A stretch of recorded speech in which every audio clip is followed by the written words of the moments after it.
प्यारे सेब, अब तुम काफी बड़े हो गए हो। अब तुम बहुत जल्दी नीचे गिरने वाले हो। हाँ, मैं अब तुमसे दूर होने वाला हूँ। काश किसी को पता न चले कि मैं जादुई सेब हूँ, क्योंकि अगर मैं किसी लालची पक्षी के हाथों में आ गया तो पता नहीं वो लालची पक्षी मुझसे क्या क्या मांगेगा। अरे तुम कुछ बोलना ही ना। ऐसा करने से किसी भी पक्षी को तुम्हारी सच्चाई पता नहीं चलेगी। हाँ, तुम सही बोल रहे हो, ये उपाय सही है। यूं कुछ दिन बाद जादुई सेब पेड़ से टूटकर गिर जाता है। तभी उधर से रानो चिड़िया गुजर रही होती है, परंतु वो इस फल को देखकर वहाँ रुक जाती है। अरे वाह, भोजन मिल गया, इसे लेकर घर जाती हूँ। मीनू भी सेब काफी शौक से खाती है, परंतु मुझे तो अभी से भूख लग गई। ऐसा करती हूँ, इसे खा लेती हूँ। ये कहकर रानो चिड़िया तुरंत ही उस फल को खाने लगती है। आह, कितना स्वादिष्ट है, बाप रे, मजा आ गया। ऐसा फल तो मैंने पहले कभी भी नहीं खाया, परंतु ये पेड़ पहले तो मुझे कभी अपने जंगल में नजर नहीं आया। चलो कोई नहीं, इसे तुरंत ही अपने थैले में डालकर पानी पीने जाती हूँ, फिर घर जाऊंगी। रानो चिड़िया इतना कहती है, तभी वो जादुई सेब चमकने लगता है, जिसे देखकर रानो चिड़िया डर जाती है, परंतु उसके सामने ही पानी से भरा एक मटका आ जाता है। अरे ये कैसे हुआ? मेरे बोलते ही पहले ये फल चमका और उसके बाद यहाँ पानी आ गया, परंतु ये कैसे हो सकता है? कहीं ये जादुई सेब तो नहीं? अभी रानो चिड़िया इतना ही कहती है कि वो सेब बोलने लगता है। हाँ, तुमने बिल्कुल सही पहचाना। मैं कोई साधारण फल नहीं बल्कि एक जादुई फल हूँ। अरे वाह, तुम तो बोल भी सकते हो। हाँ रानो, मैं एक जादुई सेब हूँ। अगर कोई पक्षी मुझे थोड़ा सा खाएगा और फिर कोई इच्छा मांगेगा तो मैं उसकी इच्छा पूरी कर दूंगा। रानो चिड़िया उसकी बात सुनकर काफी हैरान होती है। परंतु अगर मैं तुम्हें पूरा खा जाऊं तो तुम फिर कैसे इच्छा पूरी करोगे? किसी भी पक्षी की 3 इच्छा पूरी हो जाने के बाद मैं फिर से पूरा सेब बन जाता हूँ और फिर इस तरह उस पक्षी का गुलाम नहीं रहता। तो ठीक है, मेरी दूसरी इच्छा ये है कि तुम्हारे भी मेरे जैसे पंख हो, ताकि तुम अपनी मर्जी से कहीं भी जा सको। उसके इतना कहते ही जादुई सेब के पंख आ जाते हैं और वो उड़ने लगता है। तुम्हारा बहुत बहुत धन्यवाद रानो चिड़िया, अब मैं तुम्हारे साथ ही रहूंगा। और यूं उस दिन के बाद से जादुई सेब और रानो चिड़िया दोनों साथ साथ रहने लगते हैं। रानो चिड़िया अब जंगल के सभी पक्षियों की खूब मदद करने लगी थी। किसी भी पक्षी को किसी भी चीज की जरूरत होती तो रानो चिड़िया उसे लाकर दे दिया करती थी। ये बात पूरे जंगल में फैल गई थी और इसी तरह कालू कौवे को भी पता चल गया था कि रानो चिड़िया के पास जादुई सेब है। कालू कौवा रानो चिड़िया के उस जादुई सेब का राज जानने के लिए उसके पास आता है। आए हाय, कोई मेरी मदद करो। रानो, कहाँ हो तुम? जल्दी आओ, मैं तो मर गया। रानो चिड़िया कालू कौवे की आवाज सुनकर तुरंत ही उसके पास आती है। क्या बात है कालू, तुम ऐसे क्यों चिल्ला रहे हो? रानो, मेरे पंख पे जोर की चोट लगी है, इस कारण मुझे बहुत दर्द हो रहा है। क्या तुम मेरे लिए अभी नदी वाली पहाड़ी पर उगने वाले लाल फूल ला सकती हो? उसमें हर दर्द को ठीक करने की शक्ति होती है। कालू कौवे को दर्द में देखकर रानो चिड़िया को रहम आ जाता है। हाँ क्यों नहीं कालू, मैं सबकी मदद कर रही हूँ, तुम्हारी मदद भी जरूर करूँगी। तुम यहीं रुकना, मैं बस अभी आती हूँ। इतना कहकर रानो चिड़िया अपने घर के अंदर चली जाती है और फिर कालू कौवा भी चुपके से उसके घर के अंदर देखने लगता है। रानो चिड़िया अपने घर के अंदर जाकर उस जादुई सेब का एक हिस्सा खा लेती है और बोलती है, जादुई सेब, मुझे अभी नदी वाली पहाड़ी पर उगने वाला वो लाल फूल चाहिए।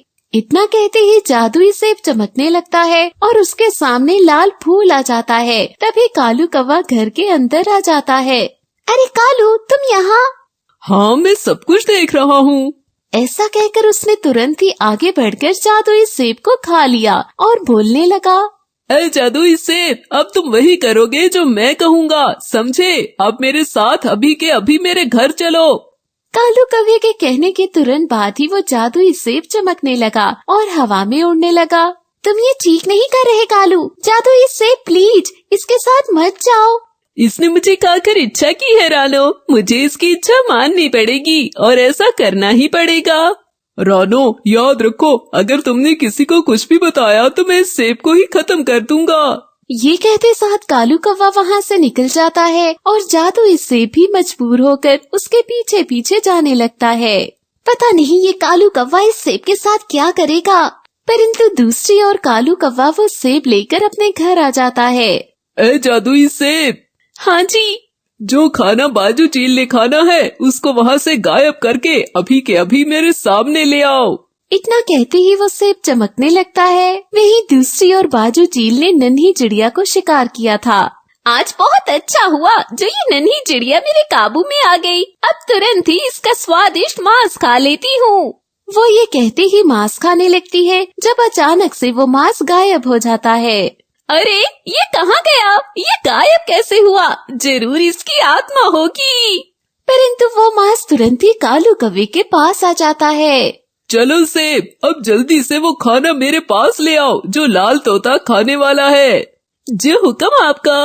वो जादुई सेब फिर से चमकने लगता है। वहीं दूसरी ओर लाल तोते के सामने पड़ा वो ताजा अमरूद भी गायब हो जाता है। परंतु लाल तोता ये सब देखकर काफी परेशान होता है। ये कैसे हो सकता है? मेरा अमरूद कहाँ गया?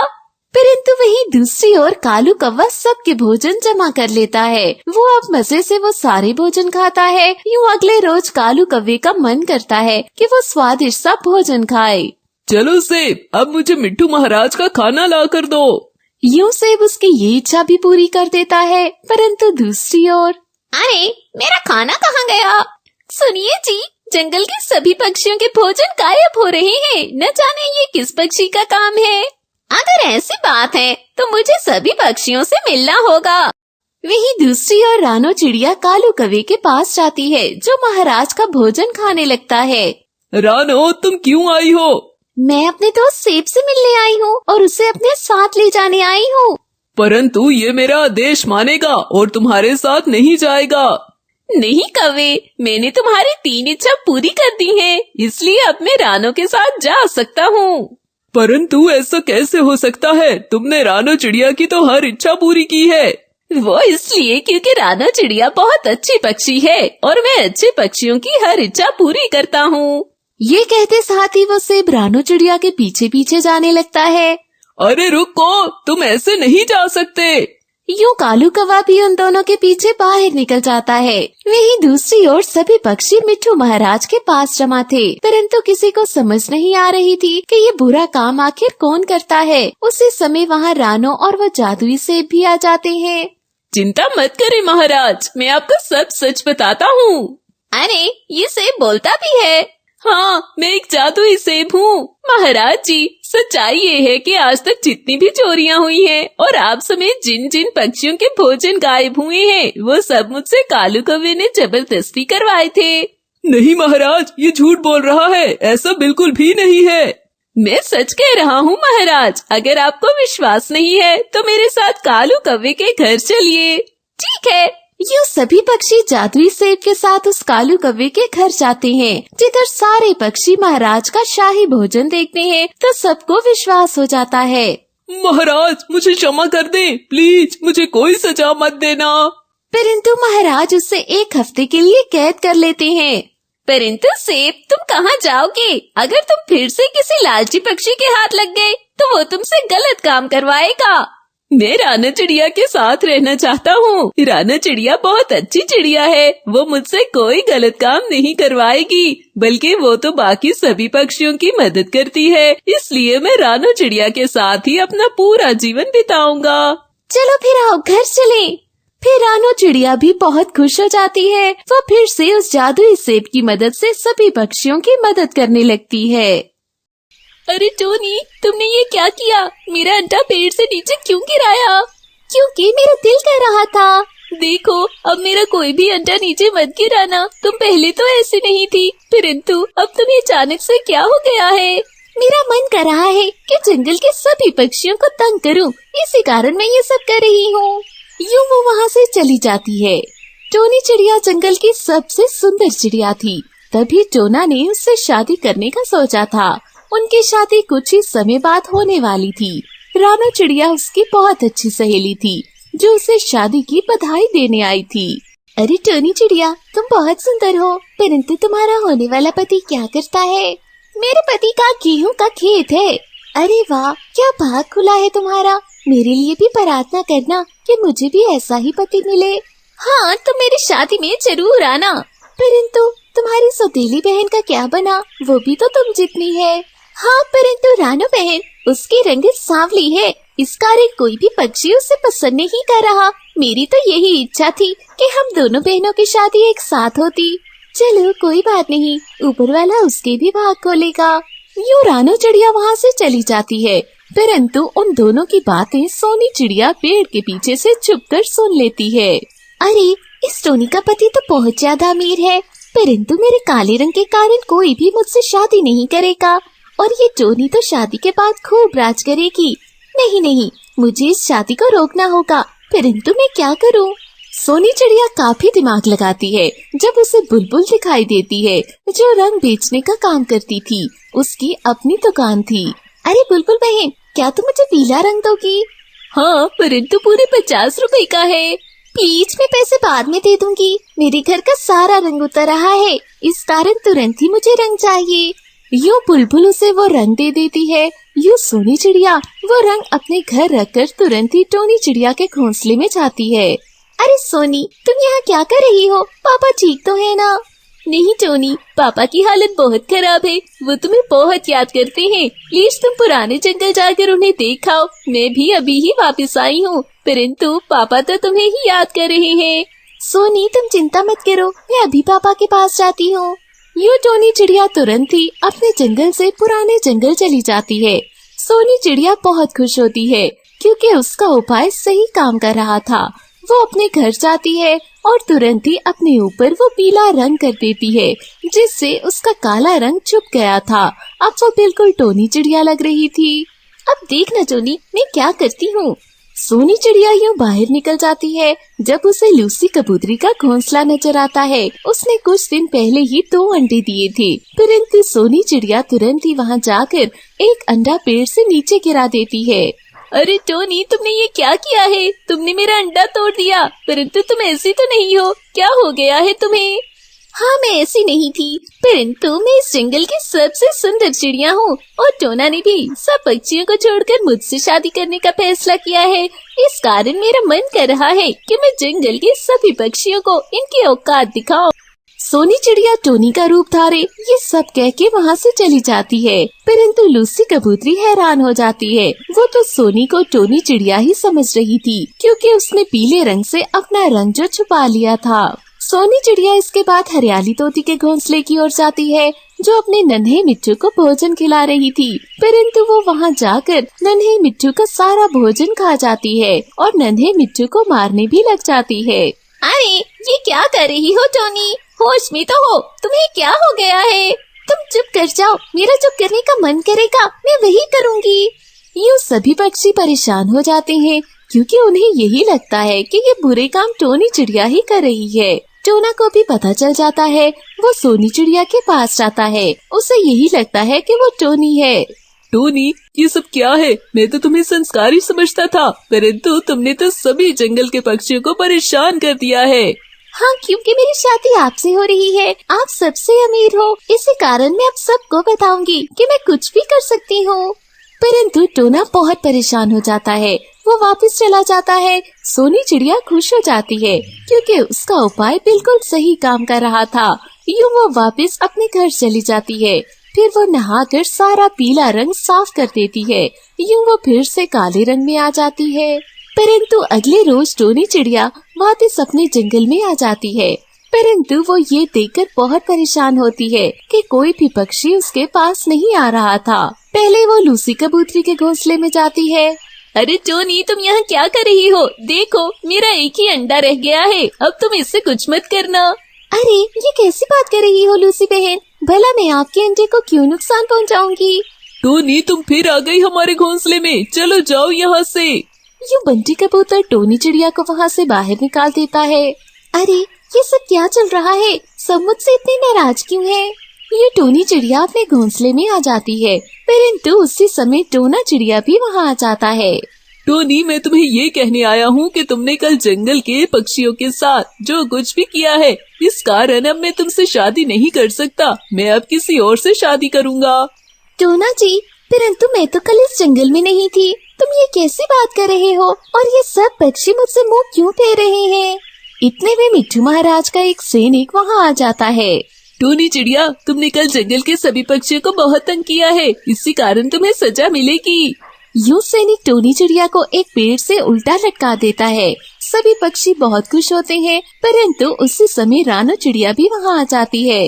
अरे, ये मेरी सहेली को किस बात की सजा मिल रही है? रानो बहन, टोनी ने कल जंगल के बहुत से पक्षियों को तंग किया, इसी कारण इसे ये सजा मिली है। परंतु मैंने तो किसी को भी तंग नहीं किया, तुम सब मुझ पर आरोप लगा रहे हो। यकीनन ये किसी की साजिश है।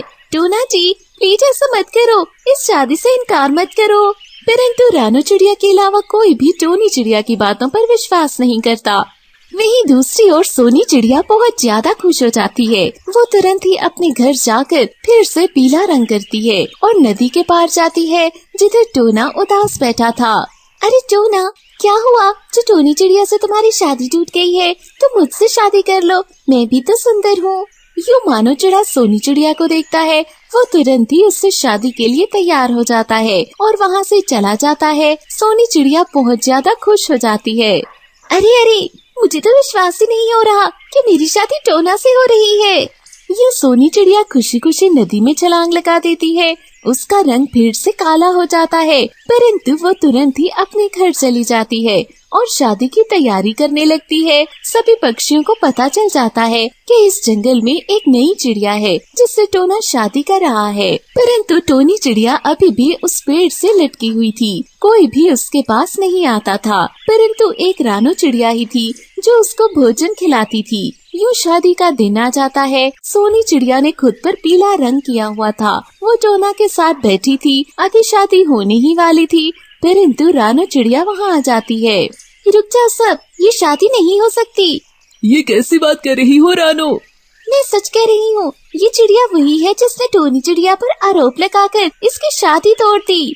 परंतु रानो चिड़िया की बात पर किसी भी पक्षी को विश्वास नहीं होता। यूं रानो चिड़िया तुरंत ही पानी लाती है और सोनी चिड़िया के ऊपर फेंक देती है, जिससे सोनी चिड़िया से वो सारा रंग उतर जाता है। सभी पक्षी हैरान हो जाते हैं। यूं सोनी चिड़िया पकड़ी जाती है। टोना तुरंत ही टोनी चिड़िया की ओर जाता है और उससे क्षमा मांगता है। सभी पक्षी भी उससे क्षमा मांगते हैं और उसकी जगह सोनी चिड़िया को सजा देते हैं। यूं टोनी चिड़िया की टोना के साथ शादी हो जाती है। रानो चिड़िया ने नदी के पार सोनी चिड़िया को देख लिया था। जब वो नदी में गई थी तो उसका रंग काला हो गया था।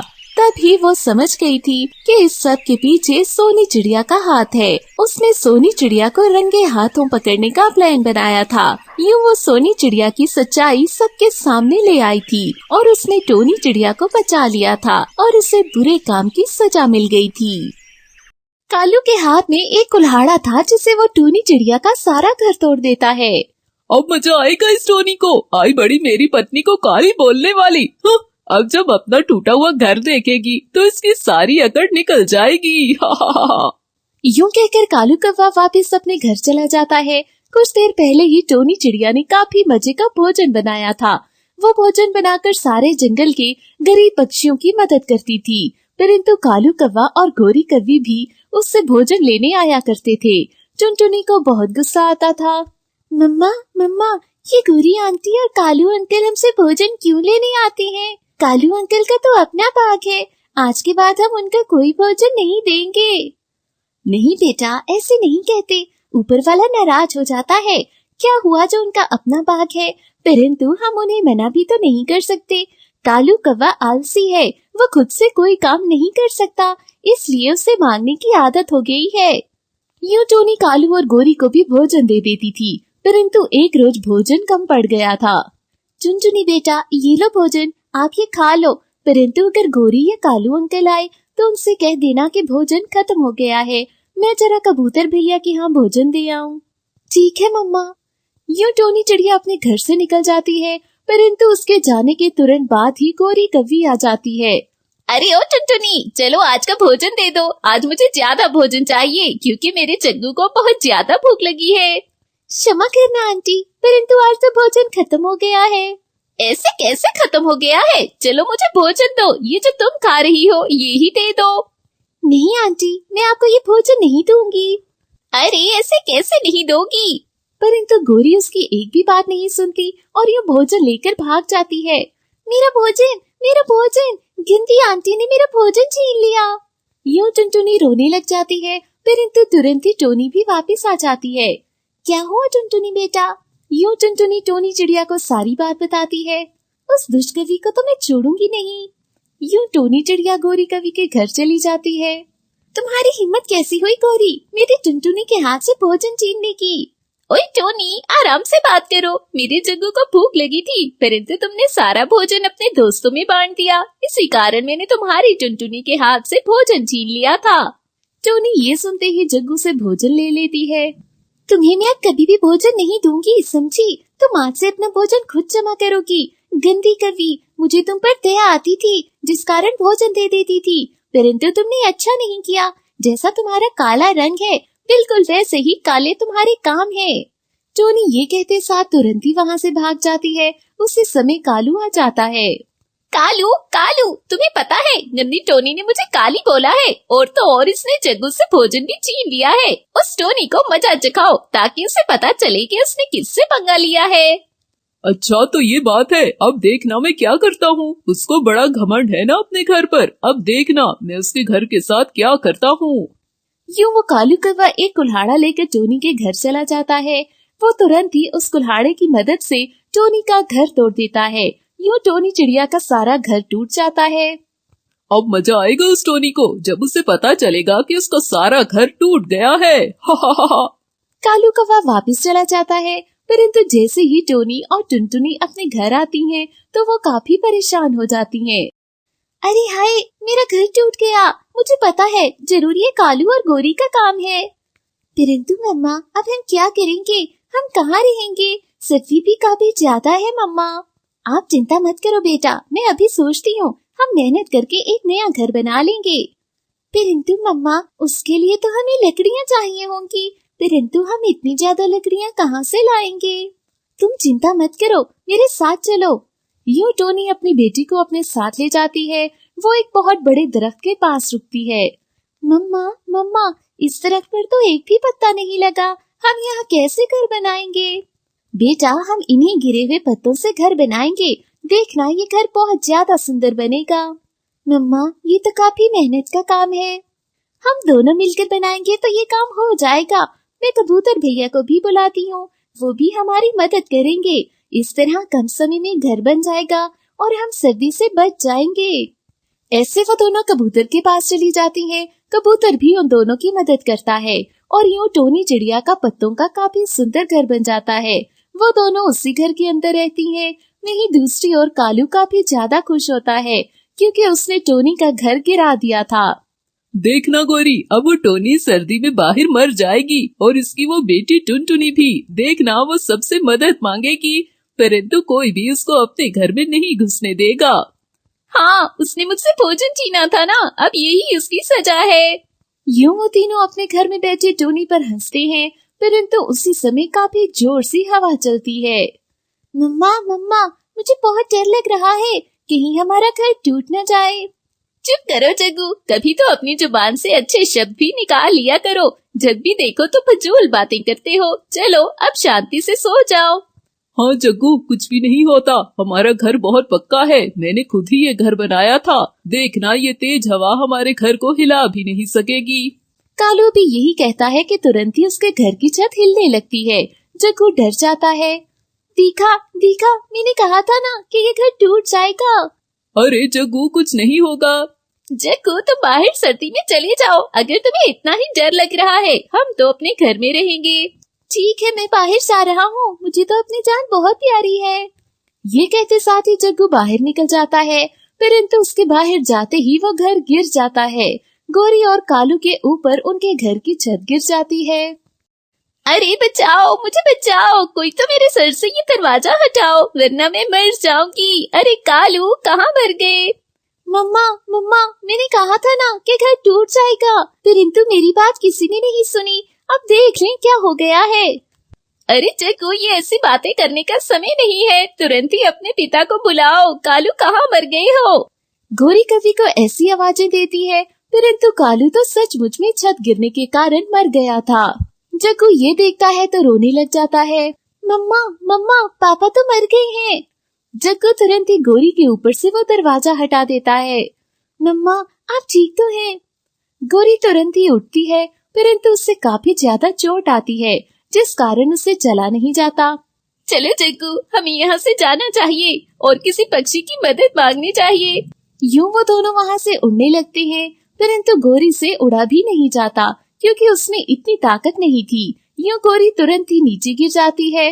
मम्मा, मम्मा, आप भी मुझे छोड़कर चली गईं। अब मेरा इस जंगल में कौन है? मैं किसके पास जाऊं? जग्गू काफी ज्यादा रोता है। उसे उसी समय एक घर नजर आता है। वो घर टोनी का था, जो टोनी ने अपनी मेहनत से बनाया था। प्लीज, प्लीज दरवाजा खोलो, मेरी मदद करो, कोई है प्लीज। जग्गू वो दरवाजा बजाता है। टोनी तुरंत ही दरवाजा खोल देती है। अरे जग्गू, तुम यहाँ क्या कर रहे हो? इतनी सर्दी में रात के पहर तुम यहाँ क्यों आए हो? आंटी, आंटी बहुत बुरा हुआ। मेरे मम्मा पापा मुझे छोड़कर चले गए। वो दोनों मर गए हैं। अरे क्या हुआ? ये सब कैसे हुआ? टोनी के पूछने पर जग्गू उसे सारी बात बताता है। जग्गू, कोई बात नहीं, आज से तुम मेरे साथ ही रहोगे, तुम चिंता मत करो। आंटी, आप बहुत अच्छी हैं, परंतु मेरी मम्मा पापा ने आपके साथ बिल्कुल भी अच्छा नहीं किया था, लेकिन आप फिर भी ये सब कह रही हैं। कोई बात नहीं बेटा, शायद ऊपर वाले ने उनको अपने पास बुलाकर इसकी सजा दे दी है, परंतु अब तुम चिंता मत करो, तुम इस घर में आराम से अपना जीवन बिता सकते हो। हाँ जग्गू, आज से तुम मेरे दोस्त हो, हम दोनों मिलकर भोजन लाया करेंगे। मेरी मम्मा बहुत अच्छी हैं, तुम चिंता ना करो, मेरी मम्मा तुम्हारा बहुत ख्याल रखेंगी। आंटी, आपका बहुत बहुत धन्यवाद। यूं अब जग्गू टोनी और टुनटुनी के पास ही रहने लगता है। टोनी उसका बहुत ज्यादा ख्याल रखती है, परंतु अब जग्गू अपने काम खुद ही किया करता था। वो अपना भोजन भी खुद लाता था। वो नहीं चाहता था कि वो अपने मम्मी पापा की तरह दुष्ट काम करके बुरा बन जाए। इस तरह वो एक अच्छा कौवा बन जाता है और टोनी और टुनटुनी के साथ अपना सारा जीवन बिताता है।